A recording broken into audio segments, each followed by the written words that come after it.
Hello and welcome to Martin Lucas Investor. My name is Sensei, and we are here to cover Kevin Warsh at the Senate. So, a lot to get through today in today's show. We've got about 10 minutes' time. We will see Fed nominee Kevin Warsh, his Senate testimony. This is Trump's Fed's pick, and he is speaking out today. And we might get a little bit of an insight into what he is interested in doing. Is he coming to cut rates straight away? What is his stance on the Fed's independence? And is he even going to make it through? Is Senate even going to allow this to happen? Or will it be delayed and we will have a few more weeks or months of Jerome Powell? Well, that Senate hearing is starting any second now, and amidst all of this, the markets are loving are loving it over the last week. So look at this, the S&P 500 blasting through all-time highs, and it is at all-time highs right now. Essentially today it did hit its all-time high once again. That's the S&P 500. Pretty much slightly flat on the day, but it is up a fair amount. We've got the crypto markets such as XRP up slightly, but again, I've been saying this for months and months and months. The crypto market is weak. Don't keep buying bleeding altcoins because they'll probably continue to bleed against Bitcoin, and Bitcoin will continue to bleed against the S&P 500. And at some point, if gold and the S&P 500 do drop into a bear market, crypto is going to bleed even more. So if you want to be risk on, the stock market is definitely there for a risk on position. The crypto market currently isn't giving us too many opportunities. Let's you guys, I can see all your comments. So if you want to leave your comment, I'll come to them in just a second. Here's the comment screen. Let's make money today, says RV. I'll come to everyone. Thank you everyone for tuning in. I really do appreciate it. Logic says cut. I thought there will be zero cuts this year. So the base case is one rate cut. That is still what the Fed anticipates is one rate cut. The market is last week or a couple weeks ago was pricing in no rate cuts. They are now also pricing in one rate cut, and there's certainly now talk of either a rate cut or a rate hike, especially within the Fed itself. So we are in at this point very much all the dot plot is around one rate cut. Essentially meaning it's not going to be 4 rate cuts this year. It might be 1 rate cut, it might be no rate cuts, it could even potentially be 1 rate hike. So we're in this very, there's not going to be any dramatic moves. There's not going to be 2 or 3 or 4 or 5 rate cuts. There's not going to be 2 or 3 or 4 rate hikes. There might just be 1 rate cut. That is what's expected. There could be no rate cuts, which is also what was expected just a couple weeks ago. And there could be a rate hike because that is certainly, that language is entering what the Fed is saying. So today's Fed hearing with the new nominee as the chair could sort of indicate to the market which way around we're going. This is the XRP chart on the screen right now. We saw it pretty much flat, no real opportunity. Currently, I mean, we bought XRP not too long ago when it capitulated for the first time near $1, $1.15. So, oh, look at this. 1978 Buckley gave away 5 bronze memberships. Claim them. Guys, hit the like button. Say hello in the chat if you haven't got a membership, and you might be able to win this. Please do thank 1978 Buckley if you have just won a membership. Look at this. That is incredible. Thank you, 1978 Buckley, for giving away those memberships. I can't believe this. Look at this, all the members coming through now. What else do we have before we come on to Kevin Warsh? So I'll have this screen ready for you as well. This will be Bitcoin on the top. Let me just line that up a little bit better. There we go. We don't need all of that. So, okay, that will be for later on. This. We will have... Thank you. MC Villain has just become a member because 1978 Buckley just gave away 5 memberships. Look at that. Here is Kevin Warsh. He'll be coming live in just a few minutes' time. And a lot of eyes are on this event. All news sources are covering this event. All economists are watching this event. This is quite a large event. Bobby has just become a member. Congratulations to you. Please do thank 1978 Buckley. What an incredible gesture. Fed nominee Kevin Warsh faces Senate committee hearing. That's happening in just 4 minutes' time. This is the first time we're really going to see what the new Fed chair's all about. US President Donald Trump picked him to succeed Jerome Powell. This is I the can't Donald Trump believe pick. this. Another one became a member, Martyn, that he's just won a membership from 1978 Barclay. A great time to upgrade your membership and experience election for essentially the price of bronze. Um, US who so yeah, this is President Donald Trump's pick. Trump administration probing Powell over Fed building renovation. I Let's see can't if that comes believe up as this. well. And then there's also a dispute over probe risk delaying Warsh's confirmation. So Kevin Warsh, Jerome Powell is only expected to do one or two more FOMC meetings. He's due to be out in May. However, if Senate don't approve Kevin Warsh, we might be stuck with Jerome Powell. Whether you think that's a good thing or a bad thing, that's not what Trump would have wanted at all. We've got a super chat coming through on the show. Let's listen into our special guest. At Diesel_Ada tipped $1.99 through Super Chat. Can you Plaza explain what VUG did overnight? Thank you. Diesel Radio, I have not had a look at VUG. What did they do overnight? I assume it went up with the market or slightly opened down. Well, it's a VUG. Let's have a very, very quick look. VUG, this is the Vanguard's growth ETF. 80. What do you mean? Did it have a stock split, or did they reprice it? On my chart, it looks like nothing crazy happened overnight. Let's have a look.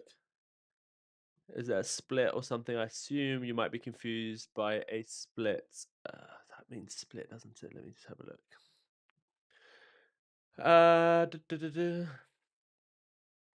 I don't remember what the price was before. It's 82 now. If nothing's happened, if you're worried about the price change, where you can look, the chart is exactly the same. It's up from yesterday. So nothing would have happened to your dollar amount. It just might be a stock split or that you might have experienced. So I'm sure Martyn will be able to answer that question more because he's invested in VUG. But if you're looking at it on TradingView as a chart, it will take into account the stock split and nothing crazy happened overnight. Digital Radar says split. Oh, it was just a split. Yeah, so it was a split. So essentially just makes it cheaper for people to buy. It doesn't actually mean anything. It just means the people that have brokerages that were made in the 1900s, which you can only buy one share, they'll be able to buy it easier because they don't have to spend as much to buy one share. So nothing too concerning at all. We see that all the time with stocks. So 1 minute to go. Kevin Warsh will be live on the show. He'll be at the Senate hearing. Very important questions will be asked. The market will move alongside it. That's why we've got the market on the left-hand side, Bitcoin on the top, S&P 500 on the bottom. So Warsh has some big ideas for the Fed, and let's see what the Senate thinks of them. And they're going to be probing lots of questions out of him. If I can just ask everyone to please hit the like button. First show back. I've been exactly a week was my last show. So thank you everyone for all the support as well. Please do hit the like button. Please do subscribe. Say hello in the chat. I'll be reading through your comments while we listen in. If you haven't got the newsletter yet, then what you can do is sign up right now and you get 25% off. That will give you access to our stage events. I did one a couple nights ago. I'll be doing more stage events during this transitional period from when I'm helping my wife out with our new baby boy. So the link is there. Sign up to newsletter. You can get all the news every single morning still. And then also you get access to our private channels on Discord. You will unlock extra channels on Discord for free as part of your subscription. And then we'll do chart shows, more shows in there, as well as all the other perks of the newsletter, such as the portfolio challenge, my trades, my thoughts, the daily news, and the net worth track. All of that is included for 25% off. So 15 seconds away from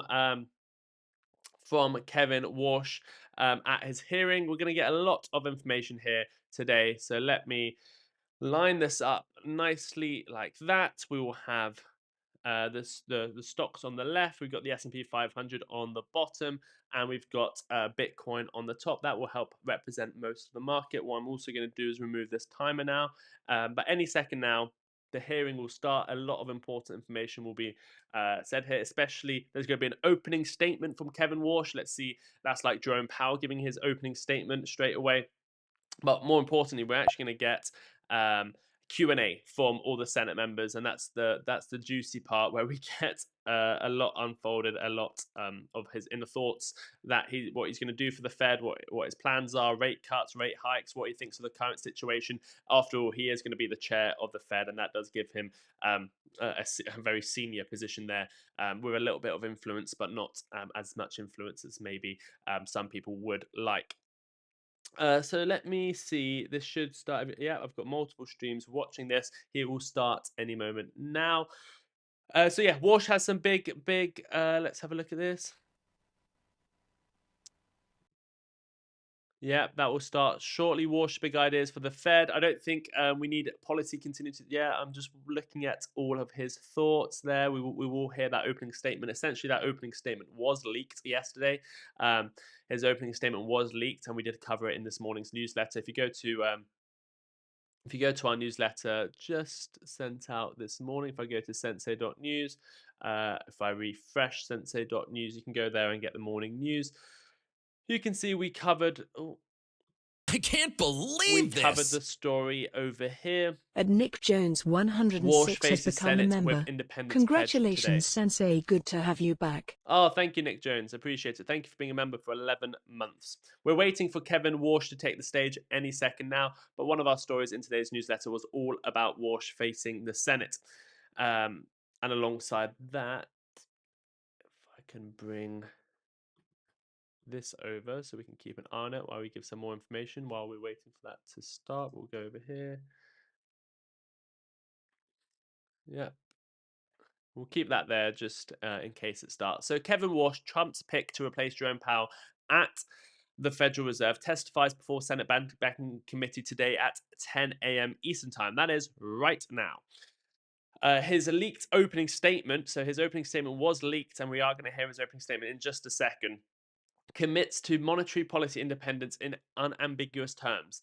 And he says, let me be clear, monetary policy independence is essential. This is what everyone's worried about. This is why people don't like Kevin Warsh. They say he's just going to do whatever Trump wants, and that's not very good, because the whole point of the Fed and why everyone respects the Federal Reserve around the world and why they have so much power and dominance is because of their independence. They're not supposed to be political, and he's saying, I'm not going to be political as well. And he made that very clear in his opening statement. Again, his opening statement will be read out, but we got that leaked yesterday. And pull back from physical or social policy. Powell's, as remember, Jerome Powell's term as chair ends in May the 15th. So that's less than a month away. We've got one more press conference from Jerome Powell later this month, and then that should be it from Jerome Powell.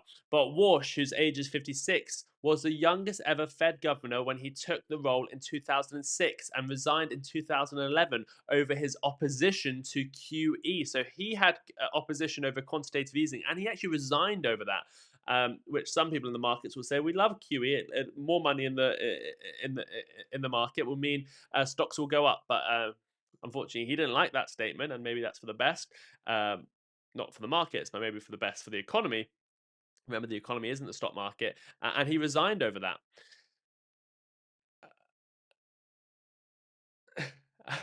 Martyn says, I can tell you one thing, he can't tie a tie. That's rubbish. Well, you've got Kevin on the screen. Let me know what you think of his tie.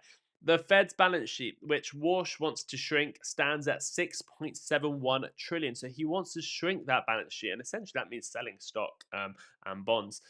This is the most politically charged Fed transition in decades. And confirmation is genuinely in doubt. All 11 Democrats on the committee are expected to vote no. And Republican Senator Thom Tillis has vowed to block the nomination until the Justice Department drops its investigation into Powell over a Fed headquarters renovation. If that happens, if all 11 Democrats on the committee and one Republican, which will be Thom Tillis, who's vowed to not allow him through until they stop probing into Jerome Powell unlawfully, that means we might not get Kevin Warsh replacing Jerome Powell on that date. Again, we're minutes away. They're a little bit late. They're supposed to start 5 minutes ago, but we're minutes away. It could be any second now that Kevin Warsh is in Senate and he will be testifying. So stay with me. Hearing starting. Let's keep an eye on it. It's not just started just yet. I've got a couple feeds up. Let me keep an eye on it as well. Hearing could be starting any second now. We're keeping an eye on all feeds. I've got 3 feeds in front of me. I'll open some more feeds just in case. Live. Oh, here we go. No, we've got it. Okay. Let's go to our kitchen full table. screen. People across our country want to have confidence in our institutions, that your nomination goes in the direction of reinforcing why they should have confidence in the institutions. You've been nominated. This is Kevin Warsh speaking live from the Senate. Please do hit the like button, subscribe. We've got Bitcoin at the top, the S&P 500 at the bottom. We'll get his opening statement and then a lot of questions. Thank you for being tuned into Martyn Investor. I'm your host, Sensei. Let's get into it. They can afford a home, how far their paycheck goes, especially at the end of the month. And in South Carolina, I hear all the time how families are working hard, doing everything right, and still feeling squeezed. Bidenomics made prices go up, and paychecks have not kept pace. Too many parents are stretching every single dollar they have just to cover the basics. And too many workers are wondering when the economy will start to feel stronger at their kitchen table, not just on paper. Congress, President Trump, and his administration are focusing on fixing the disastrous mistakes of Bidenomics to restore Americans' confidence in our economy. Through efforts like the Working Families Tax Cut bill, we are helping Americans keep more of their hard-earned money. Compared to the average tax return under President Biden over 4 years, the average return is up 24% since then. Just in the last year, the average tax return is now around $3,400, an 11% increase because President Trump and his leadership decided to focus on hardworking Americans who are struggling to make ends meet, paycheck to paycheck. Nearly half the country, half the returns filed in 2026, back in the hands of everyday Americans, and that is why it is important.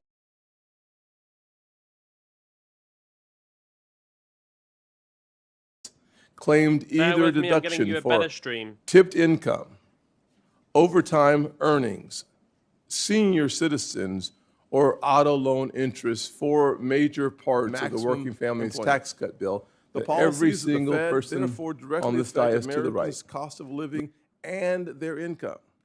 And when the Fed is successful in fulfilling its dual mandate, affordability improves, with Americans taking home more money and paying less for everyday necessities.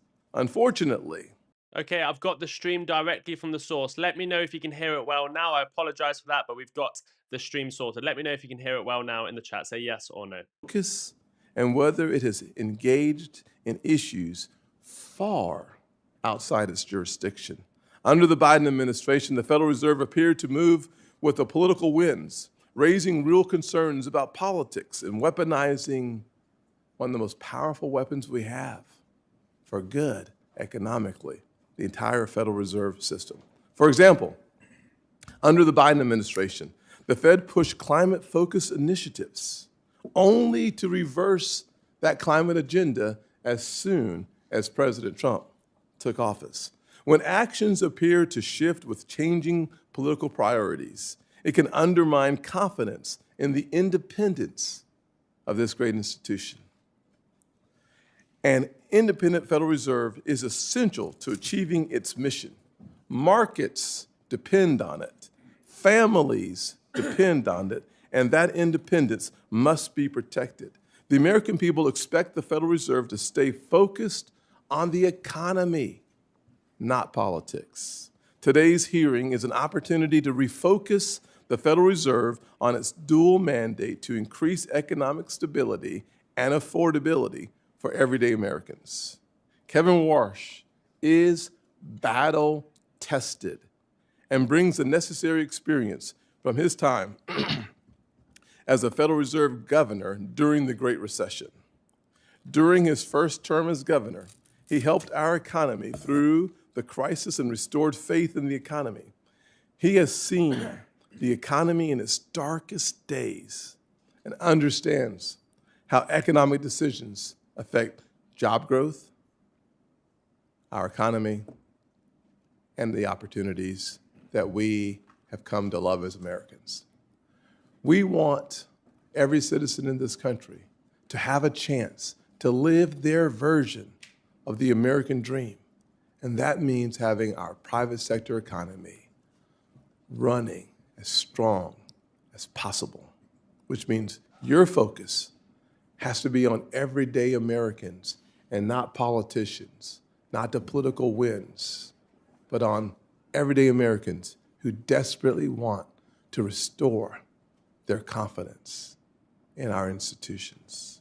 Today, this committee will examine the plans Mr. Warsh has for his return to the Fed, this time as chair, and how he plans to lead the institution at a critical moment to deliver lower cost and real relief for working families. For folks back home in the great state of South Carolina and across the country, the goal is simple. They want lower costs and more opportunities. The Federal Reserve plays a key role in bringing prices down and helping wages go up. Confirming Kevin Warsh will make sure that affordability is at the center of our economic agenda. Senator Warren is now recognized. Thank you, Mr. Chairman. And if I may, I just want to start by saying one of our members lost a child yesterday. And I know our hearts go out to Mark Warner and his family, and that is true on both sides of the aisle, that we may disagree on policies, and we may do so vigorously, but when it comes to the safety and security and the health of our families, I know we are as one, and we are praying for them. Ranking Member, Thank you. I think it'd be appropriate for us to take a few seconds of silence on his behalf. 36 years old, the one thing you don't want to do as a parent.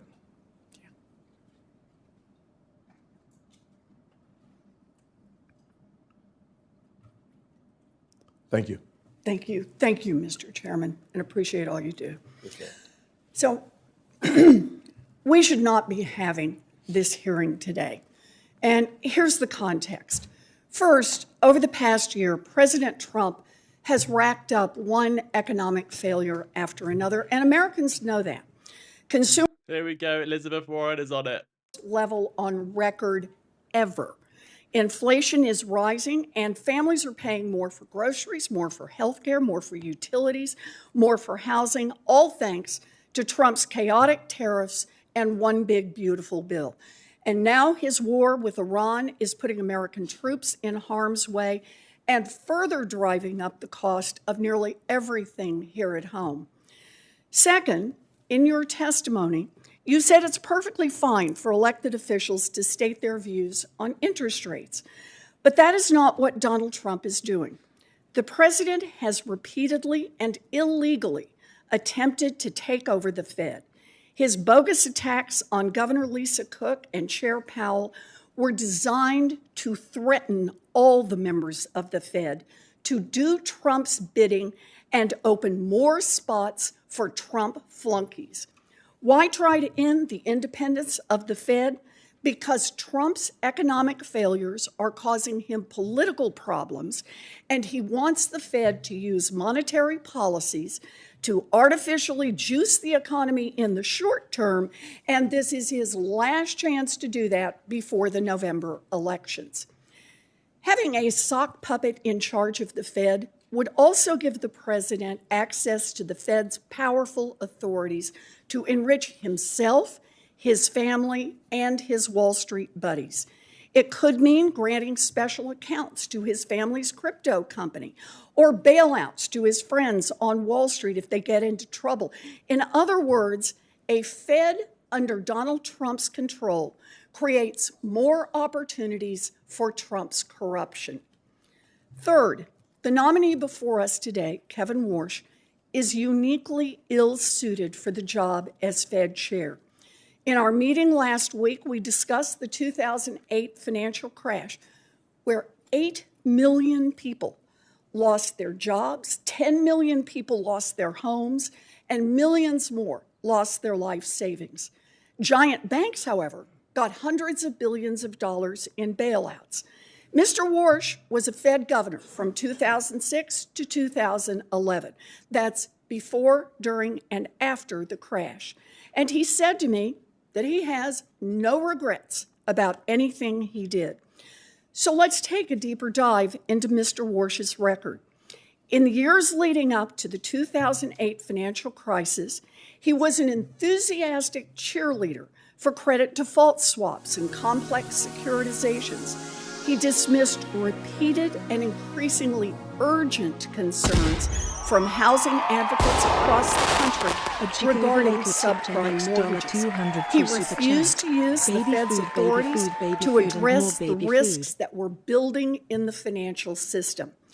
And when the Thank you very much for that super chat, Jacko. I really do appreciate it. We are watching the Senate Banking Committee here, and this is a hearing for Kevin Warsh. Elizabeth Warren is just speaking right now. We will continue listening in. Let me know in the chat. Are you a fan of Warren or Scott? We just had Scott, the chairman, and Warren, the opposition. Warren or Scott? Spam your favorite in the chat. Scott or Warren? Let's go back to the hearing. Regrets. After the crash, most people on the Fed saw millions of Americans unemployed, people who had lost their homes, and said now might be a good time to lower rates and make the cost of borrowing cheaper for businesses to avoid more layoffs and make it cheaper for Americans who are worried about paying their mortgages or their credit cards. But not Mr. Warsh. Nope.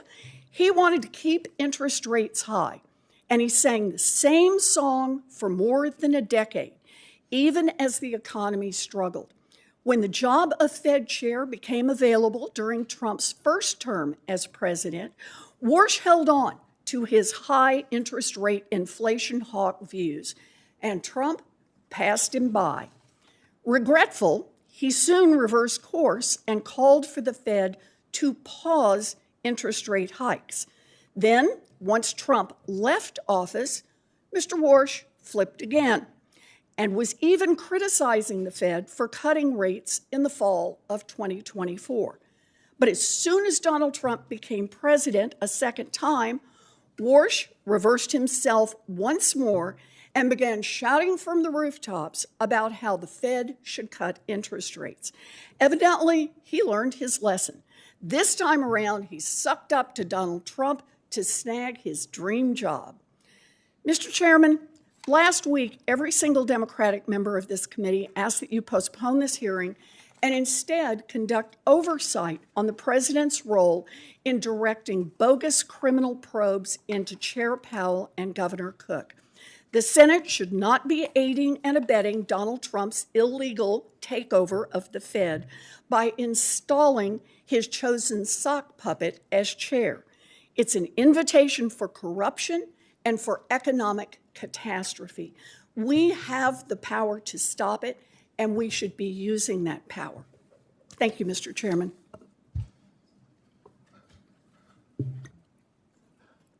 Well, there you have it. I'll just say it is interesting that we're going to hear from Senator Dave McCormick in his introduction of Kevin Warsh, who was last time unanimously confirmed by the United States Senate. Unanimously confirmed by the U.S. Senate. Dave, the floor is yours. Thank you, Mr. Chairman, Ranking Member Warren, distinguished colleagues.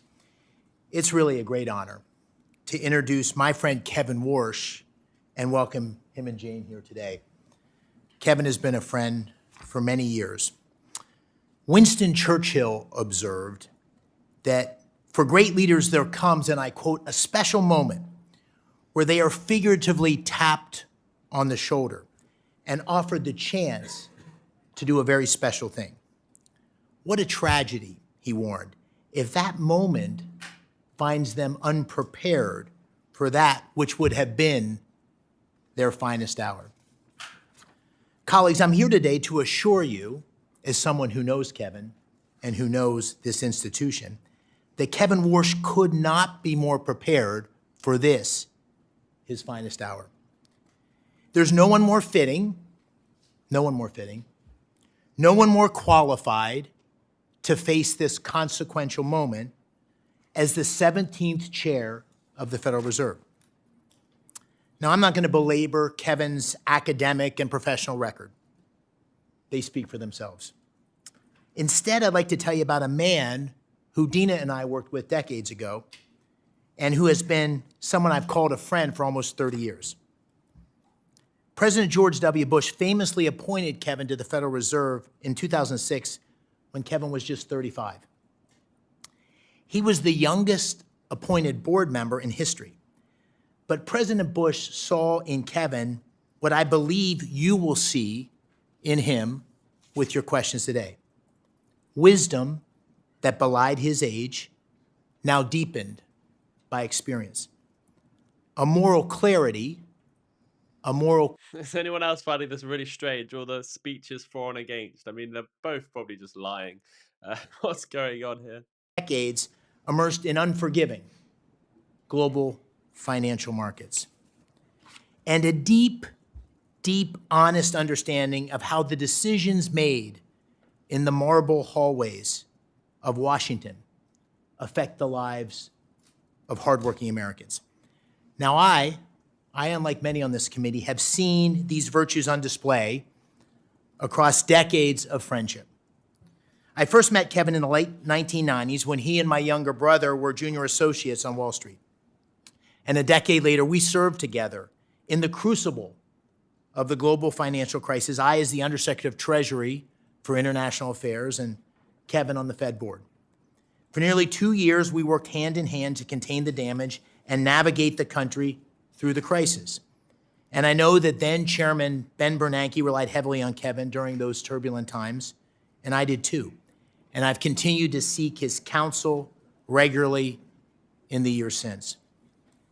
Now, Kevin came to Washington all those years ago as an outsider, an idealistic young man determined to serve his country, one who has succeeded beyond all expectations. And he returns today as the ideal candidate to lead the Fed at this most crucial juncture. If confirmed, Kevin will inherit a Federal Reserve in need of repair and confronting serious uncertainty.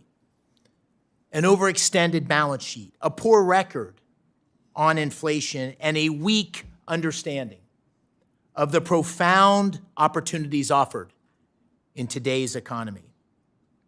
He is uniquely suited to confront these challenges. He brings a reformer's heart.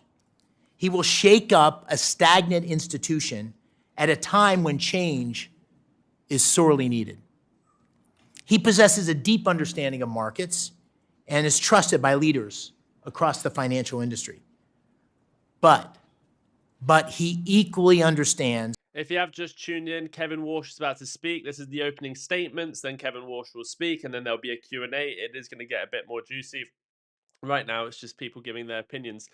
Wait until the Q&A starts and Kevin Warsh comes on stage. This is Fed nominee from Trump, but he might not make it through the vote. So let's keep an eye on it. He is going to talk about cuts, interest rates, what he wants to do. So let's continue to listen in. Thank you for tuning in. Hit that like button. Please do subscribe. If you haven't checked out the newsletter right yet, you get all the updates you need to know every day, plus private Discord access, plus my trades, my thoughts, and net worth trackers, plus much more. The link is in the live chat for a special discount. I will be doing a stage event very soon on Discord for all members.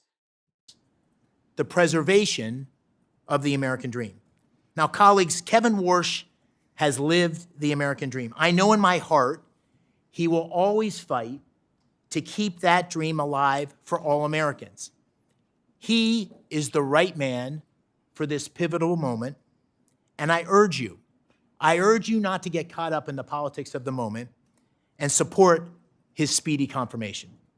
Thank you, Mr. Chairman. Thank you, Senator McCormick. I will now swear in the nominee. Will you please stand and raise your right hand? Do you swear that the testimony that you are about to give is the truth, the whole truth, and nothing but the truth, so help you God? Do you agree to appear and testify before any duly constituted committee of the Senate? You may sit down. Your written statement will be made part of the record in its entirety. Please keep your oral comments to 5 minutes. Mr. Warsh, you are now recognized. Thank you, Mr. Chairman. I appreciate your consideration today. I've known you for quite a while, and I certainly appreciate the many courtesies you've given me, not just since the President's nomination, but long before. It's an honor to be with you, with Ranking Member Warren, and with the entire committee. I'm deeply grateful to President Trump for asking me to take on this public trust, because that's what it is, a public trust. The President believes that real economic growth in the U.S. and real take-home pay will accelerate. I share the President's confidence in our country and its people. America's economic growth potential is rising as we sit here today. I'm also especially happy that my wife Jane is here. She's been with me for many of the most important moments in my life. I'm grateful for her love and her personal accomplishments. I reciprocate that with somewhat of my own love, though I'm a little more stoic than she.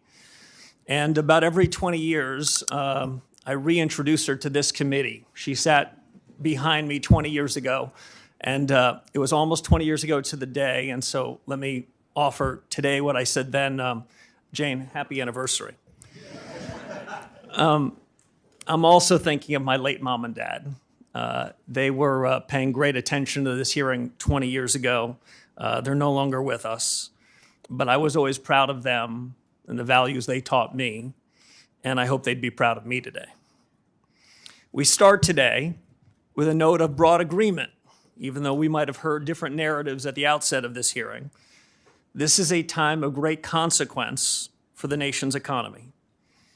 As a former Fed governor and friend or colleague of the last 5 Fed chiefs, from whom I've learned plenty of lessons, I'm particularly alert to the challenges and opportunities confronting the institution that I cherish, the Federal Reserve. To the President, to the Congress, the nation, I owe my best judgment and my most faithful efforts in serving the mission that you and Congress assigned to the Federal Reserve, including full employment and stable prices. The American people are counting on the Fed to deliver on its commitments, perhaps now more than ever. The real highlights of my life are not on my resume, as Senator McCormick said. They include the individuals with whom I worked and from whom I learned. I graduated from high school in upstate New York. I had some exceptional teachers there and some brilliant classmates. I've learned we're lucky in life if we start out with good influences in learning and in character. A public school education gave me both of these, and I'm grateful. I made my way to Stanford and found myself in the company of some of the most highly accomplished economists and policymakers. George Shultz, former Secretary of State and Treasury, was among the great patriots at the Hoover Institution, who I came to know as a teacher, mentor, and friend. He passed away right after COVID at age 100, but I still feel him with me. I could not have imagined a better formative experience than working from and learning from folks like him.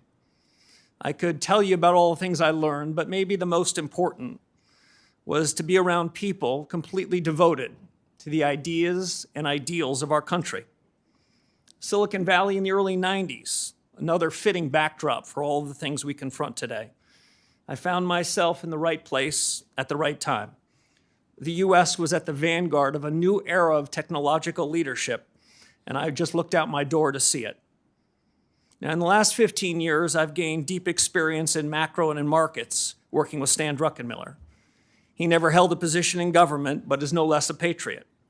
He never got a PhD in economics, but I don't know a finer economic thinker. Without their guidance and the guidance of Condi Rice, my friend and I should say my boss at the Hoover Institution, I doubt I would be sitting before you today as the President's Fed Chairman nominee. But I'm certain of one thing. Absent their tutelage, absent their example, I would not be as prepared for the urgent, mission-critical task at hand. In between these bookend experiences, I served quite a while ago as a governor at the Federal Reserve. At the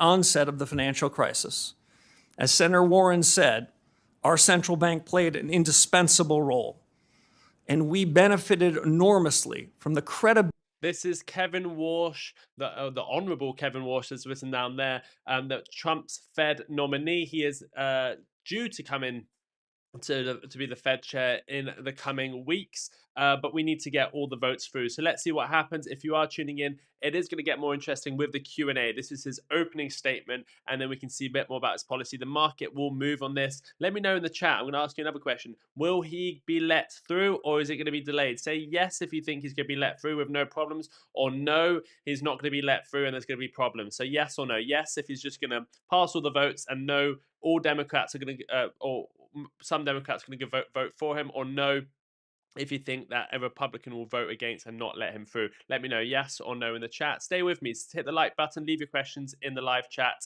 and we will come back for full analysis momentarily. He will come on to Q&A shortly as well. Please do hit that like button. Is at its peak in the conduct of monetary policy. And third, as the chairman said, the Fed must stay in its lane. I'm committed to ensuring that the conduct of monetary policy remains strictly independent, equally committed to work with the administration and Congress on non-monetary matters that are part of the Fed's remit, and I commit myself to accountability. Finally, I'll just say this, Mr. Chairman. Milton Friedman had a phrase that always stayed with me. He always worried about government officials that lured and hung around with what he called the tyranny of the status quo. Status quo practices and policies are especially harmful when the world is changing this fast. If confirmed as chairman, I will be faithful to the Constitution, to the Federal Reserve Act, and to the very best of the Fed's traditions. I believe a reform-oriented Fed can make a real difference to the American people. And if confirmed, I will seek to create an environment in which the best people do their best work. Candor and goodwill will go a long way in pursuing those objectives. And I suspect this hearing, Mr. Chairman, will put us to the test. It's a real privilege to be here. Thank you, sir. I will say that we typically stick to a 5-minute opening comments. I would encourage all of us to stick with our 5 minutes as it relates to our question and answers. We have full attendance today, and it's going to be really important for us to stick as closely to the 5 minutes as possible. If we go over by much, you'll hear me, which is an indication that you're already over, and I'll do my very best to keep us on time. Kevin, there are so many questions to talk to you about, to ask you about, to be honest with you, and I just want to name a couple of them, and we'll look forward to hearing more on these topics. I will not have enough time to delve into some of the most important issues facing our country. I'll take 2 of those issues and focus my time. I'm sure my colleagues on either side will have a conversation with you and ask questions about AI. The AI future is going to have massive impact on where we go as a nation. It's going to have a massive impact on your dual mandate as it relates to full employment. Our production may go up while our employment stays flat. So this is a really important question that at some point we should delve into. I also think that someone should spend some time talking about our balance sheet. Lots of diapers and baby wipes. Lots of diapers and baby wipes. Lots and lots. Baby emoji. Baby bottle emoji. Baby angel emoji. Thank you so much, Jacko. Another 200 Mexican pesos, I think it is. Thank you so much, Jacko. Really appreciate it. That's your second big super chat. Yes, I am back. The baby was born just a few days ago, and we are already live. So thank you so much for that, Jacko. Thanks for supporting me. Thanks for supporting the channel. Thanks for supporting the show. You are incredible. Thank you. So you participated in all the round 1, round 2, round 3 when we did the diaper fund, or someone started that. It looks like round 4 starting now. Thank you so much, Jacko. I appreciate it. And the importance of the independence of the Fed. One of the things I've appreciated about your previous comments is the importance that you have placed on the dual mandate, stable prices, which typically comes through the form of interest rate changes, as well as promoting maximum employment. I think those two will become more challenging in the current environment. One, obviously, the second one being the AI and the future of full employment. You've criticized the Federal Reserve for getting too big, mismanaging inflation. I'm sure you know the definition of transitory, so I won't ask you, but I've got a feeling you know, and some of your predecessors did not. Compromising the independence of the Fed. I think we should spend more time on finance, less time on climate change, on politics, on who is or who's not in charge. I think you would agree on those issues, though I will not ask you. I will ask you, however, that under your leadership, how will you steer the Federal Reserve to address the real life issues of affordability is my first question. And my second question will be about how do you make sure that the Federal Reserve stays out of the lane of external influences? Mm-hmm. Well, thank you, Mr. Chairman. There's probably no more pressing question than the cost of living. We know at the Federal Reserve that price stability was an objective that you and your colleagues gave to the Fed. So when, over the course of the last several years, especially after COVID, when prices went up to the tune of 25 to 35% for virtually all deciles of the American people, that's an indication that the Fed missed its mark. And we are still dealing with the legacy of the policy errors in 2021 and 2022. Once you let inflation take hold in the economy, it's more expensive and harder to bring it down. And so the fatal policy error going back 4 or 5 years is still a legacy that we're dealing with. We need, in my judgment, fundamental policy reforms to fix it. And while it's true that inflation is less problematic, meaning the rate of change in prices is less severe than it was some years ago, hardworking Americans are no doubt feeling it. I think that means a regime change in the conduct of policy. I think that means a different new inflation framework. I look forward to working with my colleagues at the Fed, if confirmed, to achieve that. I think it means, as you suggested, using tools differently. The Fed has an interest rate tool and a balance sheet tool. My view is the interest rate tool gets in the cracks. It's fairer. The balance sheet tool disproportionately helps those with financial assets. The interest rate tool hits the entire economy. So we need a new framework, new tools, and I'd also say, Mr. Chairman, new communications. Yes. I think part of the reason why, after making a mistake in 2021 and 22, the mistake was compounded is the Fed gives its forward guidance. The Fed tells the whole world what their dots are going to be, what their forecasts are going to be. Well, the Fed's human. Then they hold on to those forecasts longer than they should. I think if the Fed were to wait until it gets into a meeting before making a decision, that incremental deliberation can keep the central bank from compounding its errors. I think these are big changes that are needed, and if confirmed, I look forward to doing it. Thank you very much. Ranking Member Warren. Thank you, Mr. Chairman. So the Fed has been plagued by deeply disturbing ethics scandals in recent years involving at least 6 Fed officials. So it's critical that the next chair have no financial conflicts, none.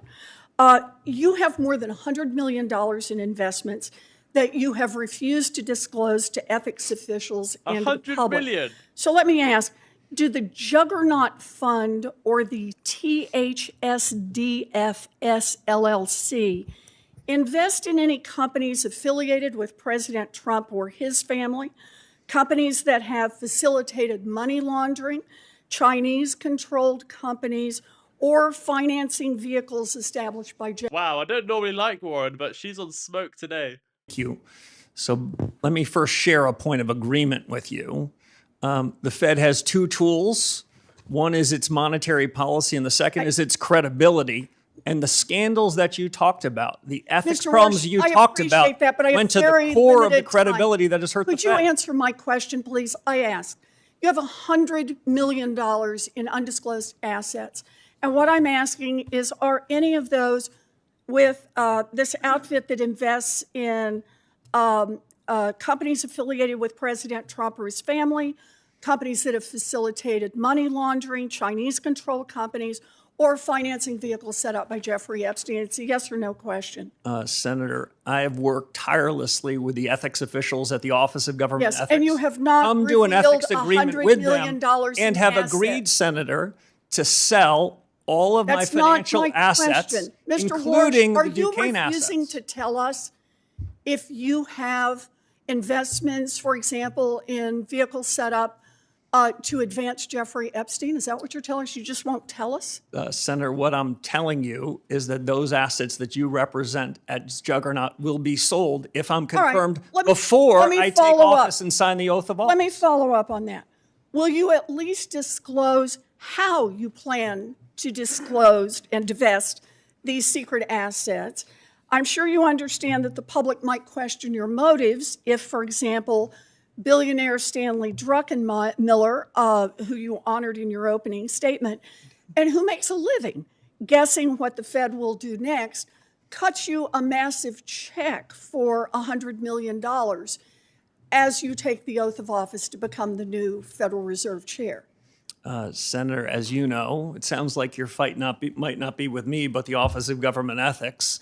I have come to full agreement with them and have agreed to divest all of those assets, I'm asking you especially a very those that you referenced question, before Mr. I take Warsh, the oath of office. And that is, will you disclose how you divest those assets, or will you just collect a check for $100 million from someone whose whole business is betting on what the Fed will do? As I said to the ethics officials at the Federal Reserve and the Office of Government Ethics, they agreed, I'll take that as a no as well. I would be redeeming my assets before I take office. Trump has made clear that he does not want an independent Fed. In fact, he has said, and I quote, "Anybody that disagrees with me will never be Fed chairman." And he's made clear that you are his sock puppet, saying last week that interest rates will drop, quote, "when Kevin gets in." Yeah, I think they do. Not when economic conditions change, we'll get lower rates. Not when the economy needs it. Nope. He said, when my guy, Kevin Warsh, is in there, we'll get the interest rates that I, Donald Trump, wants. So independence takes courage. Let's check out your independence and your courage. We'll start easy. Mr. Warsh, did Donald Trump lose the 2020 election? We try to keep politics, if I'm confirmed, out of the Federal I'm just Reserve. asking you a factual question. I need to know, I need to measure your independence and your courage. Senator, I believe that this body certified that election many years ago. That's not the question I'm asking. I'm asking, did Donald Trump lose in 2020? And I'm suggesting you in 2020, the Fed made a huge inflation problem, and you certified the election. So let me ask you another question. Out of monetary policy. In our meeting, you said you would be independent because you're, quote, a tough guy. Those were your words, tough guy. And you will be able to stand up to President Trump. So let's try it again. Name one aspect of President Trump's economic agenda with which you disagree. Well, Senator, the Federal Reserve in recent years has wandered outside of its remit, wandered into other areas. I'm asking for something That's you not something I'm disagree with prepared to Donald do. Trump on. If I'm Just confirmed, one the Federal Reserve should stay in economic its issue. lane. Just one little place where you disagree with Donald Well, Trump. I do have a disagreement, actually, Senator, with the president. I think even this morning, he said that he thought I was out of central casting. I think central casting, I'd look older, grayer, and maybe show up here with a cigar of sorts. Quite adorable. But you know, we need a Fed chair who is independent. That's the only way we preserve the independence of the Federal Reserve. If you can't answer these questions, you don't have the courage and you don't have the independence. I agree with you on independence, Senator. Senator Rounds. Thank you, Mr. Chairman. That was interesting. Mr. Warsh, first of all, welcome. And I appreciated the opportunity to visit with you personally within the office. I agree with you, and I think Fed independence is critical. And I think that's an item that you and I agree on wholeheartedly. I want to take an opportunity just to kind of perhaps give you an opportunity to respond. I know that the ranking member had a number of items that she expressed concerns with. I'd like to give you an opportunity to just kind of work this way through. And let me just ask you a few questions, and I'll allow you to take the time to fully answer the questions. As I understand, Mr. Warsh, you worked with the career ethics professionals at the Office of Government Ethics and at the Fed to come to an agreement in terms of your dissolution of some of the assets that you as a businessman have. Is that correct? Yes, Senator, that is correct. I worked with the Fed ethics officials first, answered all of their questions, then with the career professionals, the Office of Government Ethics. answered all of their questions. And then they wrote up an ethics agreement, which is part of the public record.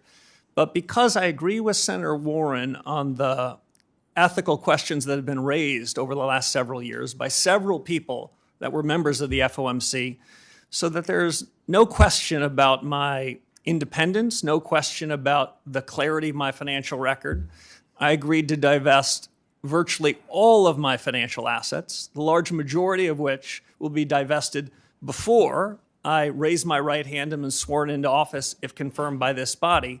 So I've gone above and beyond, not for any other special reason other than the Fed needs to reestablish its credibility because the conduct of policy depends on it.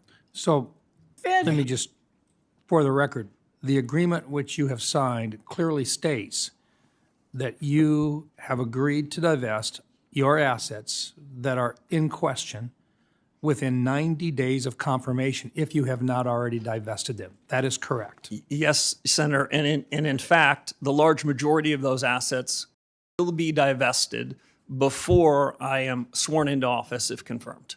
Thank you. The career ethics professionals were the ones that basically had sent your signed paperwork to this committee's chief clerk. I really question whether or not they would have done that if they did not come to the ethics agreement with you in the first place, correct? Yes, Thank you very much. I presume that's right. We had a very good working relationship, and I'm happy to be sitting after the divestiture and cash or T-bills or whatever is the permitted asset so we can get back to the business of fixing the Fed, reforming an institution that has missed the mark. As Chairman Scott said at the outset, this inflation risk is still something that's being talked about around kitchen tables and boardrooms. My preferred definition of stable prices is a little different than most academics. I believe that price stability should be a change in prices such that no one's talking about it. That's an old-fashioned definition, but I think it's still valid. And the sooner that we can reform the institution with my colleagues if confirmed, the sooner we can ensure price stability, and we can have a new set of leaders atop the institution with high, credible, ethical standards to return the Fed to what it should be. The independence that both Chairman Scott and Senator Warren mentioned, critically important. But independence has to be earned, and it's earned by delivering on the promises, the commitments that the Fed has made. And as the Fed hasn't delivered on those promises, we shouldn't be surprised that we hear politics that are entering the room at the Fed. We need to get the politics out of it so the Fed can focus on its day job, deliver on full employment and stable prices. It's true that people want to see stability within the Fed, but is it okay for a Fed governor or a chairman to change their mind on a particular policy? It's more than okay, it's essential. Economics is not... At Tim Rogers, 6,982 tipped $20 through Super Chat. Sensei, congratulations to you and your wife. Please use this token gift as need be. Your son will be proud of Dad's smarts and intelligence in future years coming. Enjoy your new family.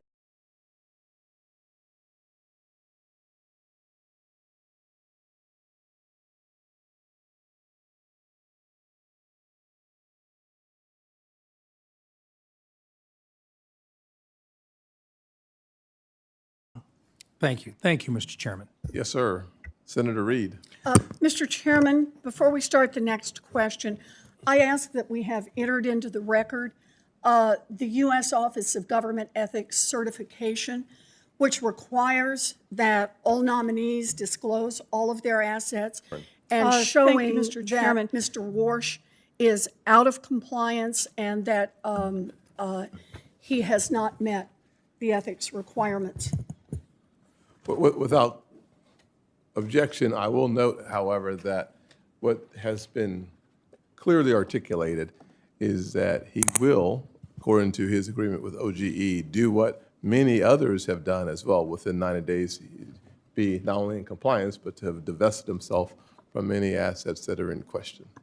Mr. Chairman, can I ask? Thank you, Mr. Chairman. We've had other nominees So the Fed has who are been out of compliance and not disclosing at the time they come before the hearing. Not on this committee, that's correct. Not in this committee. Before we, here's what we're not going to do. Fair enough. We're not going to have two chairmen, for sure. Just asking. Number one. Number two, what we're also not going to do is debate what we're putting into the record. And finally, what we are going to do is have a conversation about America's economy. And frankly, we all deserve the opportunity to ask our questions. We don't get to figure out the answers, but we do get to ask our questions. And I hope that we are able to continue in that direction. As long as we are, we're going to have a very good hearing. And if we're not, then I will find a way to help us to expedite getting back on track. Senator Reid. Thank you very much, Mr. Chairman, Mr. Warsh. Until you dispose of all the assets you've identified to the Office of Government Ethics, you will not be in compliance. Is that correct? That's not my understanding. Excuse me, sir. My understanding is that a signed ethics agreement provides duties and responsibilities on me and duties and responsibilities on the government, and that's what the nature of the ethics agreement is. You have an agreement that within 90 days you will dispose of all your assets. All your assets. Is that correct? Senator, I have an agreement within 90 days so that there is no appearance of anything inappropriate, that I would divest all of my assets, the majority of which before sworn in. What I've disclosed, Senator, is all the information that is mine to disclose. I've shared all information about assets that I control and that I can share, which I did much to the satisfaction of the Government Ethics Office. Excuse me. What you've said is that you will take the oath, if confirmed as chairman, with assets that have already been identified as presenting potential conflicts of interest. Will you agree to not take the oath until you have fully disposed all the assets that you've been identified? Senator, I'll agree to take the oath pursuant to the terms of the ethics agreement that I struck with the Office of Government Ethics. I don't think anyone could do more than that other than me. I've agreed to divest even more assets so that I will have virtually no financial assets. The divestiture is totally up to you. You can select what assets you're disposing of, what assets you keep. Is that correct? And then still be sworn in as chairman. The divestiture is up to the agreement that I struck with the Office of Government Ethics. Who makes the decision as to what assets are divested, you or the Office of Government Ethics? Both of us. That's why it's an agreement. Excuse me. I must commend you on the way you can circularly go around questions and not answer them. It's a skill. Unfortunately, it's not a good skill for the chairman or of the Federal Reserve Board. We typically ask questions and expect to get direct, faithful answers. You haven't given them to the ranking member, and you're not giving them to me. So, again, you feel you will not be, you will be compliant if after 90 days you still have a significant number of assets that have been identified as presenting conflicts of interest. Is that your view? No, Senator. If I were to violate the ethics agreement, I would not be in compliance. If I follow the agreement, I will be. Well, that's your position. I think others would differ. When you sell all your assets, where are you going to place the proceeds of those sales?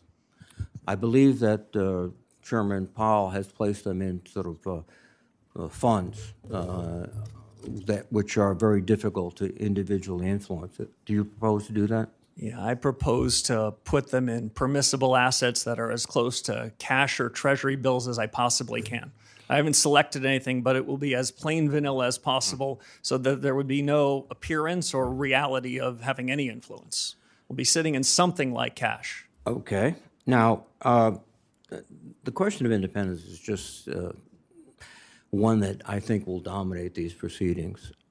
This morning, President Trump was asked on CNBC, will you be disappointed if your new Fed chair doesn't cut rates right away? And President Trump answered, I would. It's very hard to separate President Trump's obsession with rate cuts, his attacks on the Federal Reserve, on Chairman Powell particularly, and your nomination. So this independence thing seems to have evaporated quite quickly between President Trump's statements and your positions. Again, you maintain you'll be independent of President Trump? Yes, Senator, I do. Well, President Trump constantly maintains that nobody's independent of him, that it's his morality that guides the whole United States government, including the Federal Reserve, and that you will be someone who will carry out his wishes. Frankly, do you suspect that he chose you because you indicated to him that you want to cut rates? Senator, I don't know the reason for the president's choice, but I can tell you what I've been writing about for 15 years and what I said to the president, which is you're going to cut. I'll cut rates if you give me the job. No, that's not what I said, Senator. Now, the president, as you might know, much like virtually all presidents I've either known or studied, presidents tend to be for cutting rates. I think the difference is President Trump expresses it quite publicly without surrogates or subterfuge, but presidents want lower rates. But Fed independence is up to the Fed. Fed leadership has to make a decision about what's the right thing to do. No. In my judgment, You're a leader. You're the leader. You establish the moral and ethical standards and economic principles of the Fed. And you just pass it off to, well, you know, it's not my job, it's everybody's job. That means it's nobody's job. Thank you. Senator Tillis. Mr. Chair, before my time starts, can I make a parliamentary inquiry? Certainly. I want to make sure that we get this right because I'm not an attorney, but I think it's pretty important to suggest that according to Mr. Warsh, he has signed an agreement that is in compliance provided that he executes the agreement. Correct. So we should not have into the record that he is before us out of compliance because you stipulated that what Senator Warren said was a first of a kind here, but he is not out of compliance. He has agreement that if he executes, will be in compliance. That's why he's properly before us. And I just want to make sure for the record that that is clear. Yeah, very clear. Let me just say it. I'm going to reiterate what you just said, but I was writing it down myself. The Office of Government Ethics has entered into an agreement with Kevin Warsh that he has up until 90 days after confirmed to divest of his assets. So the word, I mean, to non-attorneys here, I heard someone say he's before us out of compliance, and that's why I checked with the staff to be absolutely certain.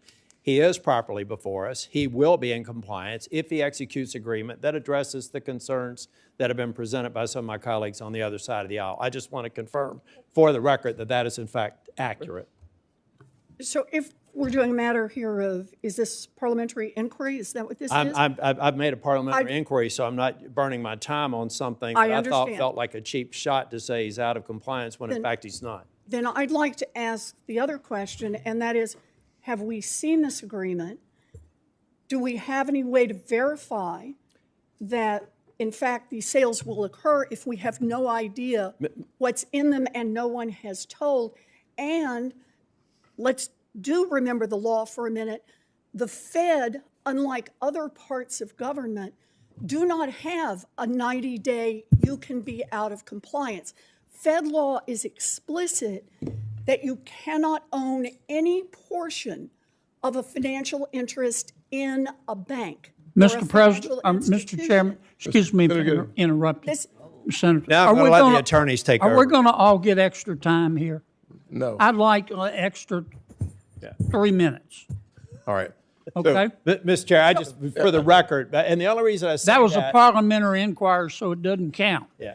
But, okay. Mr. Chair, the reason I mentioned that is because you had stipulated it. I don't think you meant it this way, but you as a chair said that this is the first of a kind of someone being out of compliance. I don't think you meant that. I wanted to make sure it was clear for the record. Well, let me just be very clear again. The career ethics professionals were the ones that sent Mr. Warsh's signed paperwork to this committee's chief clerk. They would not have done so if they did not come to an ethics agreement with Mr. Warsh. Mr. Kennedy, Senator Kennedy does raise a good point. We are going to stick to our timeline, and I appreciate you raising the point of how long an inquiry can go on, and that does not buy you more time unless, of course, we all decide we want more time, and then I would rule on that, and I would rule against it. Thank you, Mr. Chair. Mr. Warsh, congratulations. You can't count this as a date with Jane, particularly this one. I think probably the first hearing was a little less acrimonious. I'm not going to ask you anything. You can take a break and get ready for the bludgeoning on the other side. They're going to beat you till you bleed, and then they're going to beat you for bleeding. I'm going to talk about what's preventing me from being in a position to vote for you until we've spent time together in my office. You have extraordinary credentials. They're impeccable. I think the way you're dealing with the ethics issue is strong. Problem I have is where we are right now. And I start by saying I loved your opening statement. I love your focus on the independence of the Fed. I love the idea of Fed independence with respect to achieving the dual mandate, but Fed transparency on so many other things that the Fed does that, frankly, we're all frustrated with, bank examination, supervision being some among them that I think we should have more insight into. Mr. Chair, I'd like to submit for the record 2 executive orders under President Trump, one in 2020 and one in 2025, talking about making federal architecture beautiful again and focusing on trying to preserve the integrity of old buildings. Without objection. Thank you. And Mr. Chair, I will be submitting an analysis, but if we can go to slide 2. And turn it up right. Much has been made about the building project that has Chair Powell under investigation. I'm not going to get into the details except to say that I used to work for a firm that did audit and compliance, so I'm naturally wired to go back from the ground up and figure out what the deal is. Here's what I know. The Martyn building has been conflated into this project to make it a $4 billion building. Even if you put the Martyn building in, it's a $3 billion building. The reality is, what we're talking about is the Eccles building and the East building, for which, bring that up higher, Jack, you're a tall guy so people can see it. These are the overruns. And these overruns occurred in part because the cost of inputs went up 69% since the original estimate. Asbestos was identified. Remediation was required. Pylons had to be built underneath the building because it turns out they used it as a landfill and they had a water table issue. There were a variety of reasons why this building went over budget. And as a matter of fact, if we put everybody in prison in federal government that had a budget go over, we'd have to reserve an area roughly the size of Texas for a penal colony because of the way government projects work. And the reality is the overage of inflation adjusted was about $730 million, the majority of which seems to be legitimate. Next slide. Not acceptable, unfortunate, but legitimate. Now, what I've really got a problem with, and we're talking about Fed independence. By the way, I think you're going to be independent. You have to be. You got to convince 11 other people to vote with you, at least a majority. It's a consensus organization. You try to get the majority to. Most of these votes are 11-1. So if anybody thinks the president can appoint somebody and you unilaterally can control things, you're going to be an unsuccessful chair if history is any guide and you've served under some of the best. Guys, this is a Republican speaking right now, and he doesn't look like he's going to be voting for it. If he doesn't and the Democrats don't, then he's not going to be passed through as we speak. This is a very strong statement from Senator Tillis. Investigation just a few months before the position was going to be open. This happened this year. Normal course and speed. Here's how it works at the Fed. May the 15th, the term would have expired. We'd be having this hearing. You'd be getting confirmed. Custom also suggests that the sitting chair, even though he has 2 years left on his term, would have exited. But instead, we have somebody who thinks a building project that went over by about $700 million with a lot of what seemed to be justifications for it are holding up this whole process. It sounds like to me somebody over in the DOJ didn't even check with the boss. The boss said on the same night that I said I can't go forward until this bogus investigation is done with, said he didn't know anything about it. So we've got people in DOJ over in the D.C. circuit or the D.C. district doing these investigations. We have got to end this investigation. Big DOJ didn't know about it. The president didn't know about it. Let's get rid of this investigation so I can support your confirmation. Mr. Warsh, the only thing I've found the least bit odd about you is you've never watched an episode of Seinfeld. You've spent so much time at being a rock-solid economist that you're not even taking time away for a little laugh like that. I look forward to supporting your nomination, and I look forward to this investigation being taken down. If the chair wants to have all of our subcommittees start looking at capital expenditure projects for the agencies that we're overseeing, I think that's a great idea. And I'd like to be on a committee specifically drilling down on this analysis. If somebody can prove me wrong, I'd be happy to make a criminal referral. But I don't have the D.C. Circuit tell me a crime was committed when 7 members on this committee said it wasn't, including the chair. Thank you, Mr. Chair. You're welcome. Only one question. What is Seinfeld? Senator Van Hollen. Mr. Chairman, thank you. Mr. Warsh, good to see you. Reviewing your record, I am concerned that your position on interest rates seems to shift with what's politically convenient rather than based on sound economic judgment. In the aftermath of the 2008 financial crisis, the worst recession since the Great Depression, with some of the worst unemployment in our lifetimes, you were a hawkish voice, expressing concern that the Fed might wait too long to raise rates. I think you got it wrong then, but now you seem to have swung 180 degrees in the opposite direction to embrace lower rates, a view that conveniently aligns with the president who nominated you. You've made this pivot even as today prices are too high. I think we all know that. Our economy works for families when prices are affordable and unemployment is low. That's why price stability is an important part of the Fed's mandate, right? Senator, yes. And the Fed uses its monetary policy tools for price stability and full employment. That's the job Congress gave to the Fed. Here's how Ben Bernanke described how the Fed uses those tools. He said, and I'm quoting, "Generally, if economic weakness is the primary concern, the Fed acts to reduce interest rates, which supports the economy. If the economy is overheating, the Fed can raise interest rates to constrain inflationary pressures," end of quote. So that's a textbook model of the Fed. Cutting rates supports the economy, but can lead to higher inflation, while raising rates helps to fight inflation, but can limit growth. Do you agree with Chairman Bernanke that that's generally how the Fed can use monetary policy to affect the economy? Senator, I do agree generally with that proposition, but I'll note at a moment like this, the supply side of the economy is changing dramatically. So the core of what Chairman Bernanke said is a question about what's the economy's potential.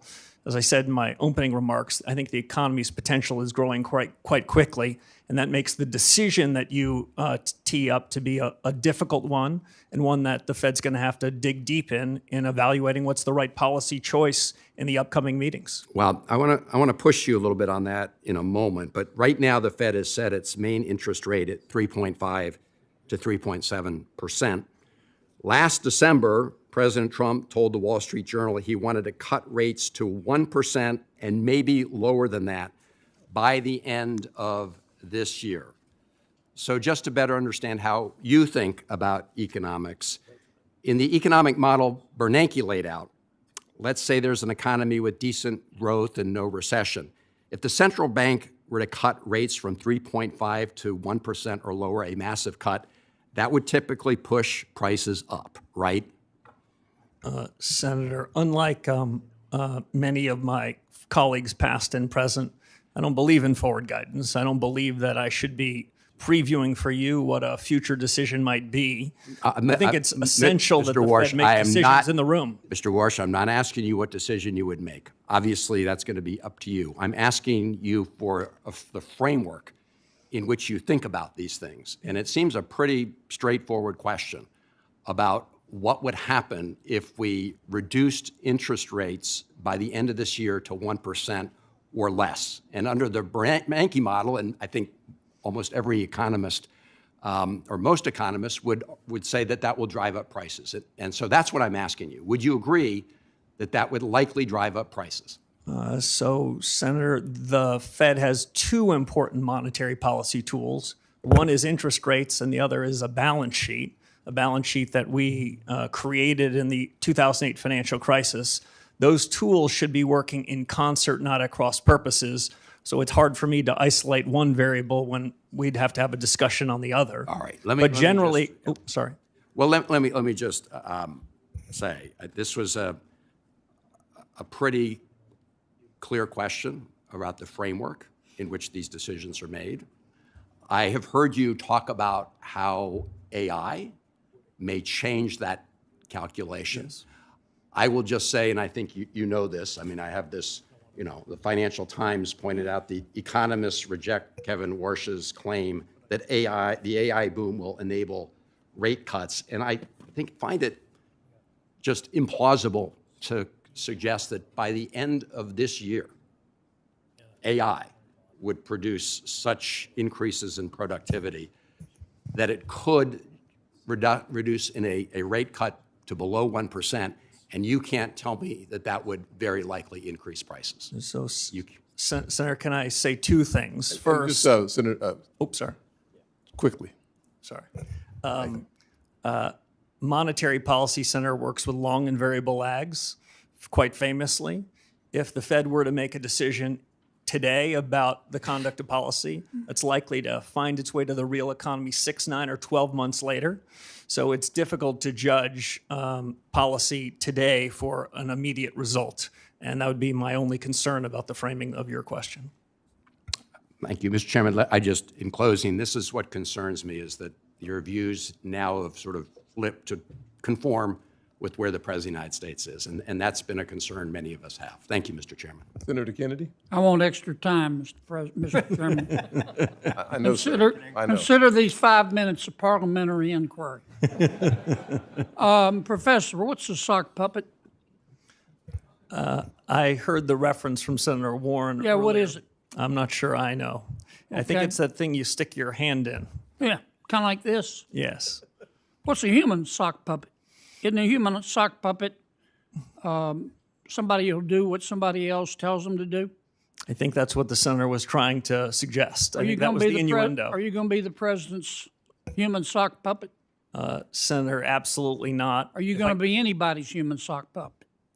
No, I'm honored the president nominated me for the position, and I'll be an independent actor if confirmed as chairman of the Federal Reserve. My friend Senator Warren, and she, as my friend, suggested that, I wrote it down, you will use your power, you might use your power to bail out your friends if they get in trouble, kind of like President Biden did with Silicon Valley Bank and Signature Bank. She didn't say the last part, I just did. Are you going to do that? No, Senator. Okay.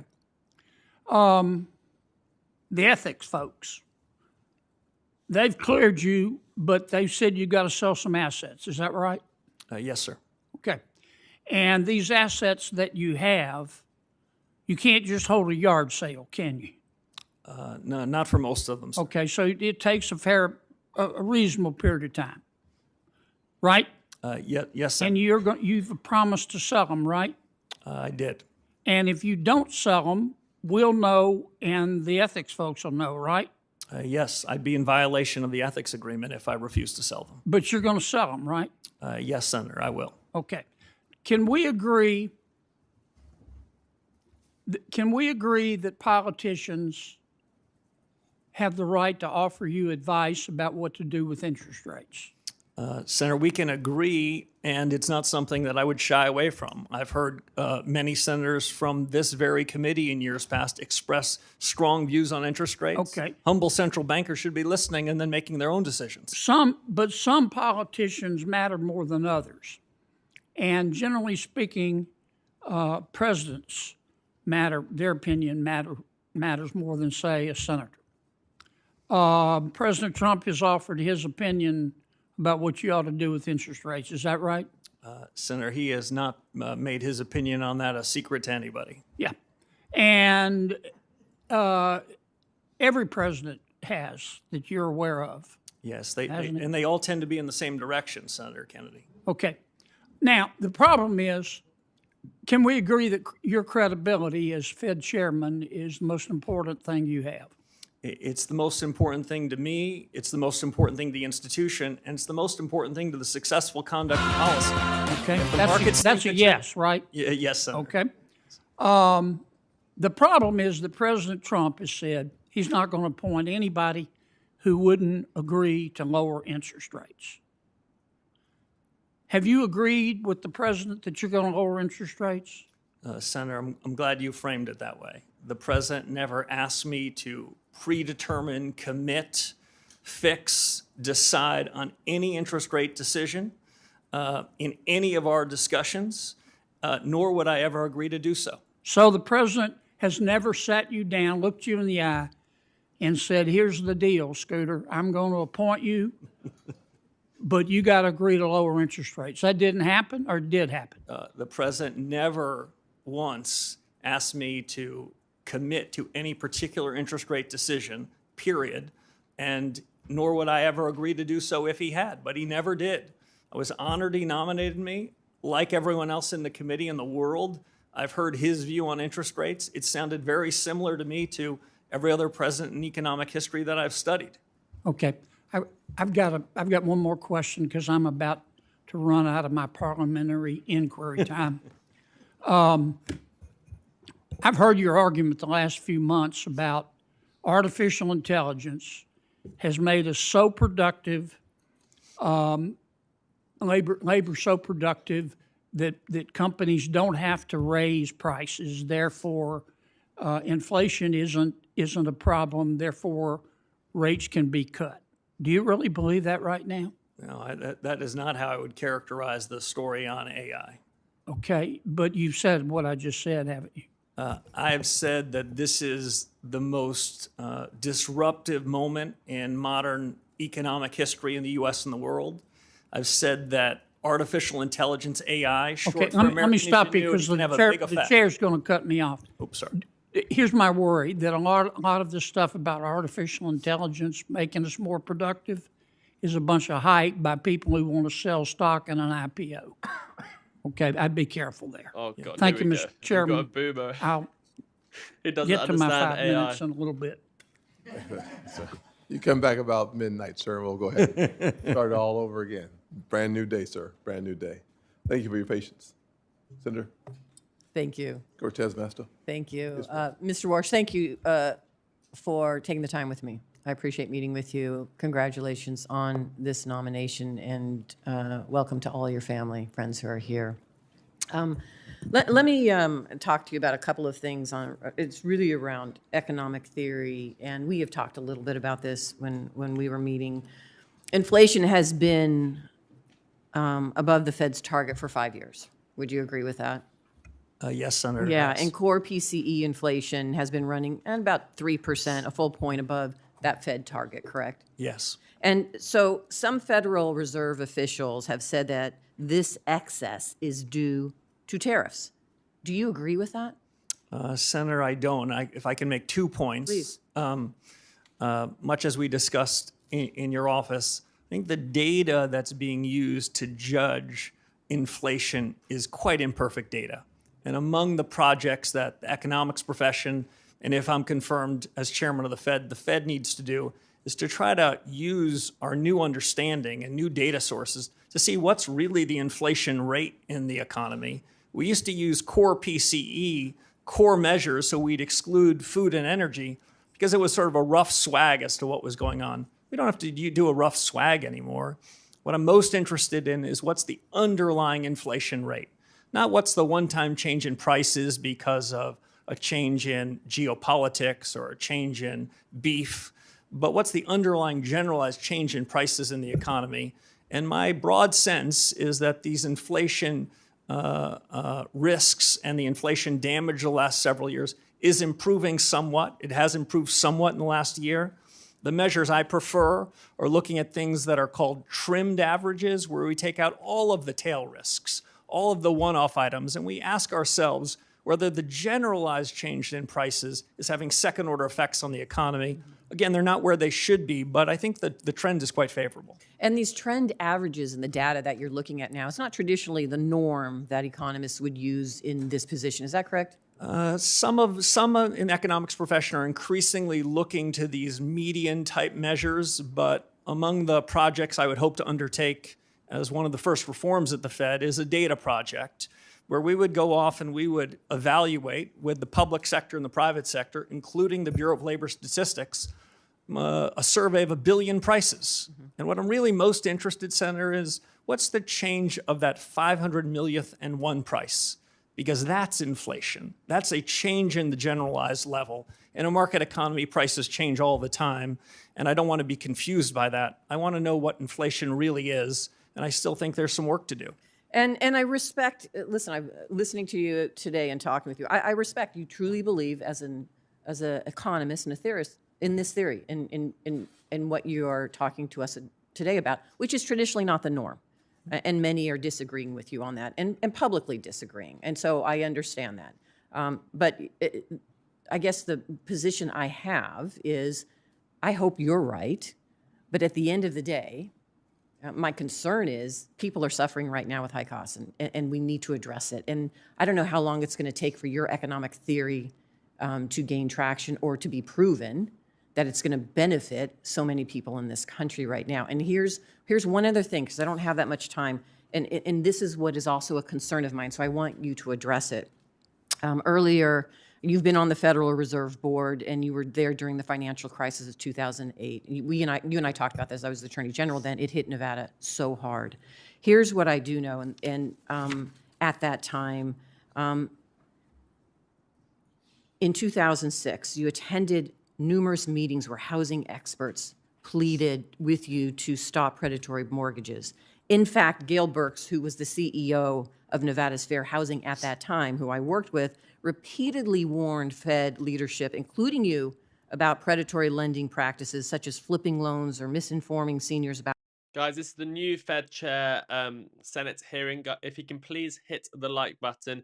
Do subscribe if you haven't done so already. If you haven't checked out the discount for Sensei News, it is 25% off currently, and you get all the daily forecasts. You get access to a private Discord, a specific section on the Discord where you can see my trades, the portfolio challenge. You get all the deep dives, all the cheat sheet, the net worth tracker, and we'll be discussing this further in there. So the link is in the live chat. We will shortly be moving over to Martyn for a special event. Stay with me. Let's see what else is asked of Kevin Warsh. With the policies that we're dealing with now.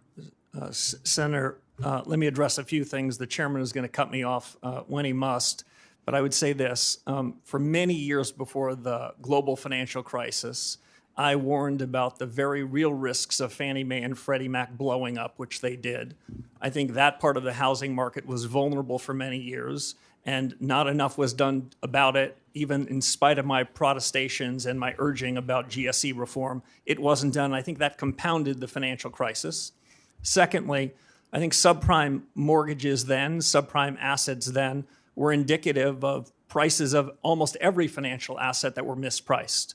What I suggested then and what I believe now is that subprime mortgages were just indicative of a set of prices that were incorrect, and they all repriced.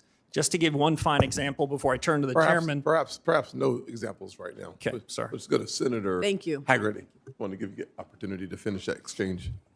Thank you, Mr. Chairman. And Mr. Warsh, I want to welcome you, and your family. And I want the committee to know that I've known Kevin Warsh for 30 years. We first crossed paths back in 1992, shortly after Kevin graduated from Stanford. We both worked on the White House staff at that point in time. And I just want to say this, that the man testifying before us today is the same man that I got to know then. Serious, disciplined, with a true heart for public service. And I want to say this, I've said it before, Kevin Warsh is the man for the moment. His background, his experience, and his discipline are precisely what we need to bring our economy into its full potential. I'm delighted to see him here today as we both reinforce competence here at home and do the same thing abroad. And if I think about Kevin's qualifications, think about the contrast. with the nominations that we saw with the last administration. I think this committee will recall that President Biden nominated a prospective federal bank regulator, frankly, a graduate of Moscow State University in Russia, who advocated for replacing private bank deposits with retail accounts held at the central bank. Those who might criticize Kevin for his private sector success miss the point. Kevin's experience is not a liability, it's an asset. It brings a practical understanding in terms of how markets function to bear, how capital is allocated, and how policy decisions shape the real economy. Mr. Warsh, how will your experiences in both the public and the private sector shape your governance of the Fed should you be confirmed? Senator, thank you very much, and thanks for the kind introduction. For your colleagues on this panel, Senator Haggard and I shared a desk in 91 and 92, so I've known him for a very long time. I think my prior experience at the Fed, which some of your colleagues made reference to, are going to allow me to hit the ground running.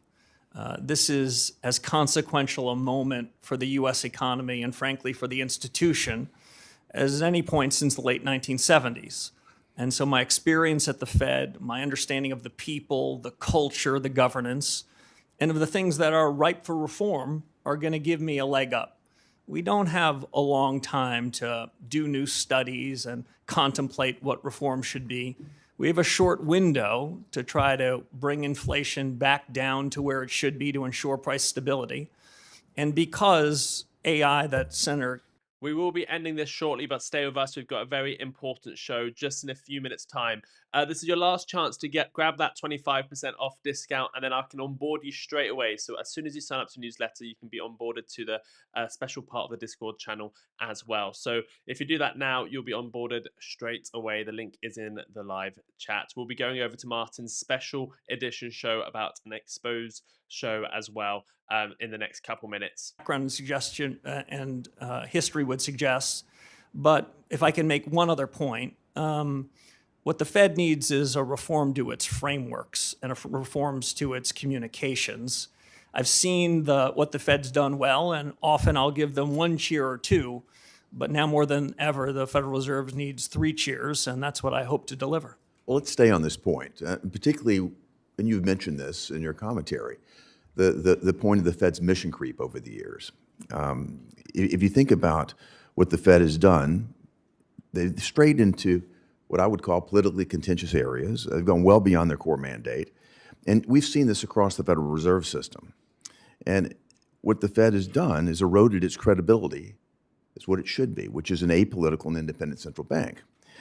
In bank regulation and supervision, the Fed's focused on non-material and often politically charged areas. I'm thinking about climate change policy here. Elsewhere in the Federal Reserve System, we've seen regional reserve banks used as platforms for promoting very divisive partisan policies. There I'm thinking about DEI, climate policy, even racial reparations. The Minneapolis Fed even went so far as to publicly lobby for an amendment to a state constitution on education policy. How far beyond the remit can they get? In the 2020 Monetary Policy Review, the Fed even sought to redefine its legislative mandate of maximum employment as a broad-based and inclusive goal, close quote. I mean, that's tacitly understood to mean that the Fed should accept higher inflation to privilege select groups of Americans. And while the Fed undertook this social engineering, it also financially engineered a massive footprint in our market. QE provided near unlimited bid for government debt, which of course made it easy for us to subsidize more government debt here. It subsidized government financing, and it encouraged, frankly, what I view as very reckless federal spending. In each of these examples, we see a clear pattern. The Fed has strayed beyond its core mandate to encroach upon policy decisions that ought to be left to those of us that are democratically accountable. Mr. Warsh, the Fed's own actions have eroded its credibility. What do you think should be done to regain public trust? And on that note, we are going to now move over to a special event with Martyn, Tom Lee Exposed. So this is a very important event, especially for all crypto investors. We will be going over to it. Let's go over to this screen here so you can see We just watched Kevin Warsh Fed's testimony. It's getting to the very end of that. I will be covering that in tomorrow morning's newsletter, just what's exactly happened. I have just put out a video on Elizabeth Warren's clash with him, so if you go to the homepage, you can see that. But more importantly, Martyn is going live, and that's where we're going to be redirected to with Tom Lee Exposed. So a big special show. I know you guys love these shows where we put in the research and we figure things out, and we've just got one. We've got Lance Strength, who just signed up for the paid newsletter. If anyone else does it now, I'll onboard you over to Discord straight away. Remember, you get access to a special section in Discord where you get my trades, my thoughts, my opinions, part of the newsletter, the portfolio challenge, the stage events, the chart shows, plus everything else you get with the newsletter, the daily content, the daily briefings before the opening bell, the net worth tracker. Is all bundled together in one payment, and right now it's 25% off. So if you want to get it, the link is there. Stay exactly where you are. I'll even give you the link to Martyn's show. Once again, this is where we're going right now. I'll break down the whole Kevin Warsh event shortly in the newsletter. I have been recording it so I can run analysis on it as well. So thank you guys for tuning in. I'm very happy to be back. Martyn's live now. The link is literally in the live chat right now. If you click that link, it's pinned above. Martyn's live right now. And here is the newsletter link if you haven't got it yet. Thank you everyone for tuning in. As always, take care of yourselves and each other. Bye-bye.